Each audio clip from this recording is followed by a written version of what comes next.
Hi කොහොමද? ඔන්න අදත් අලුත් වීඩියෝ එකක් අරගෙන ආවා. පොඩි වීඩියෝ ක්ලිප්ස් ටිකක් එකතු කරලා තියෙනවා. ඔයාලව හම්බෙන්න ආවා ඉතින් සුපුරුදු පරිදි. ඔන්න උදේම ඇවිල්ලා තේක බීලා මම මේ ලේස්ති වෙන්නේ බබාට උදේට කන්න පැස්තා හදාගන්න. අද මම එයාට දෙන්නේ පැස්තා මේක චීස් පැස්තා එකක්. එයාට හැමදාම එකම දේ දෙන්නේ නැහැ. වෙනස් කර කර තමයි මම දෙන්නේ එයාට කෑම. හැමදාම එකම දේ දෙනකොට නැත්තම් එයාට මේ එපා වෙනවා. ඒ කියන්නේ බත්ම දෙන්නේ නැහැ උදේට එක එක මම ගොඩාක් දුරට බත් දෙන්නේ දවල්ට. උදේට නම් ඔය පැස්තා හබල පෙති ඔය එක එක මේ ඕට්ස් ඒව තමයි ඔය පෑන් කේක් එහෙම හදලා දෙනවා උදේට. නැත්තම් ඕම්ලට් එකක් එහෙම තමයි උදේට දෙන්නේ.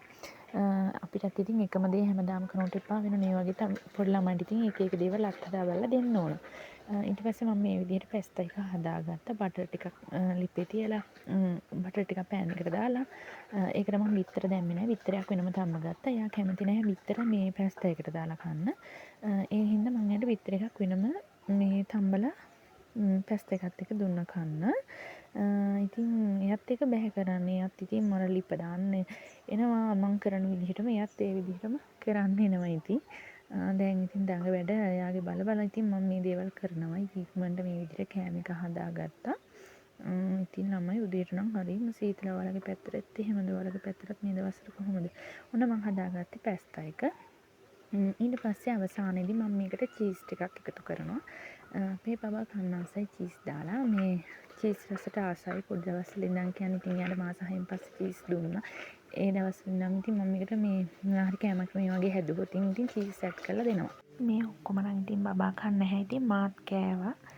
මොකද පොඩි ප්‍රමාණයක් තමයි යා කෑවේ අද.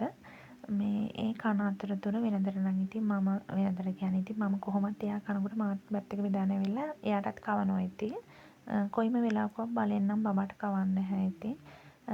එහෙම කරන්නත් හොඳ නෑ. බලෙන් අපි උනත් ආස නැහැනේ මේ ආස නැති දෙයක් බලෙන් කන්න. ඉතින් ඒ වගේ තමයි මේ බබාලට උනත් මේ අපිට හිතුණාට එයාලට බඩ පිරෙලා නැහැ අනේ මේ කවන්න ඕනි කොහොම හරි කියලා බලෙන් කවන්න කොයිම වෙලාවකවත් යන්න හොඳ නෑ. ඒක එයාලටත් කරදරයක්. ඒ හින්දා මම නම් කියන්නේ ඉතින් බලෙන් කවන්න ඕනේ නැහැ. එයා ආසාවෙන් සතුටින් කන ටික බඩ පිරෙනවා කියලා තමයි මම නම් හිතන්නේ. ඉතින් ඊට පස්සේ මම මේ විදිහට උයාගත්ත දේවල් මේ විදිහට හොදවුවා.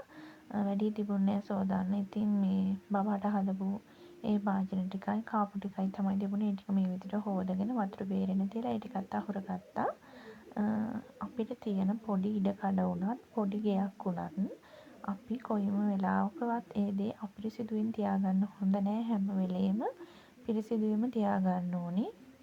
ගත්තු බඩු ඒ විදිහට අහුරගෙන නැත්තම් උයපු ඒවා උයපු තැන්වල එහෙම තියාගත්තම හරිම අපිලිවෙලයි අපිට මේ මනසට අවුල් වැඩක් කරන්න හිතෙන්නේ නැහැ. ඒ හින්දා අපිට තියෙන පොඩි ඉඩකඩ වුණත් පොඩි කුස්සියක් වුණත් පොඩි ගෙයක් වුණත් අපි දැනගන්න ඕනේ පිළිවෙලට පිරිසිදුව හැම වෙලේම තියාගන්න.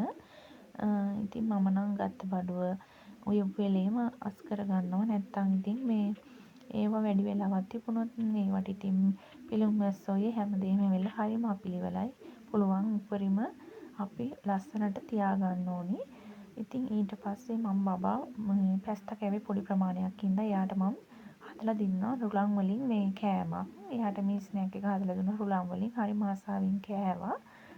ඉතින් ඒක කාලේ ඉවර වෙලා ටික වෙලාවකින් මම එයාට පොෂ් දැම්ම නාලා ඉවර වෙලා එයාව ටිකක් නිදි කරවවුවා. අද දවල්ට කෑම උයන්නත් නෑ. අද ඉතින් නිදහසේ ඉන්න තියෙන දවසක්. ඊට පස්සේ යාව නිදි කරවලා එයාට කෑම හැදුවා. එයාට කෑම හදලා එයාට කවලා අපිට නම් කෑම එකක් හම්බ වුණා. මේවා ඉතින් ගොඩක් රසකාරක දාලා තියෙන නිසා මම බබාට නම් දෙන්නේ නැහැ. ඉතින් එයා ඉතින් කෑවෙත් නැහැ. මම පොඩි කටක් කවන්න ගියත් එයා කෑවේ නැහැ. එයා මේ වෙලාවේ කාලා හිටපු හින්දා මායි අක්කයි අක්කගේ බබායි බත් එක කෑවා. හරිම රසට තිබුණා. ඊට පස්සේ ඉතින් මං ගියේ මගේ මල් වගාව පැත්තට. මේ ටික අලුතින් හදාපු පැල වගයක් ස්ට්‍රෝබෙරි පැලත් අලුතෙන් දැම්මේ. ඒ වගේම මේ බේබි ඇන්තූරියමුයි ඉන්ඩෝ ප්ලාන්ට්ස් මං හදාගෙන යනවා අලුතින්.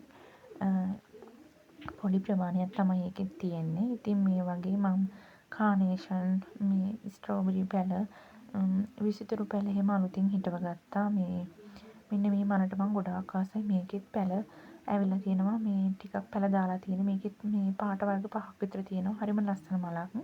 මෙන්න මේ බිගෝනි එකත් මම අලුතෙන් දාලා තියෙන්නේ. මේ විසිතුරු පැල ටික නම් මම අලුතින් හිටව ගත්තේ. ඉතින් මල් ටික මෙහෙම දකිද්දි හරිම සතුටුයි. මල් පිපිලා තියෙනවා දැක්කම. හෙවන තමයි මම මේක තියලා තියෙන්නේ. ඉතින් තව මල් පැල වගේක් එහා පැත්තෙන් තියලා තියෙනවා. ඊට පස්සේ ඔන්න මගේ බර්ත්ඩේ එක තිබුණා. ඉතින් මට බර්ත්ඩේ එකට මගේ හබි මට එවලා තිබුණා චොකෝ බොක්ස් එකකුයි මගේ ෆොටෝ එකක් රාමු කරලායි ලස්සන කේක් එකක් එවලා තිබුණා.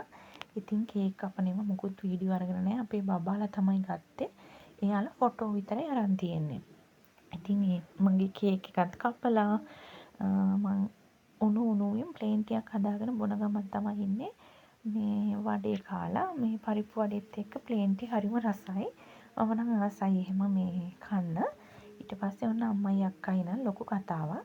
එයාලා මගේ බර්ත්ඩේ එක දවසට අම්මා මට රයිස් එකක් හදලා දෙන්න තමයි හදන්නේ. අක්කලාටත් එක්ක කෑමට එන්න කිව්වා. ඉතින් අම්මා මේ විදිහට ඒ වැඩ ටික කරගත්තා. ඊට පස්සේ ඉතින් රස බත් එකක් බෙදලා අතටම දුන්නා. හරිම රසයි. ඉතින් ආදරේ අලුත් දවසක එනකම් පරිස්සමින්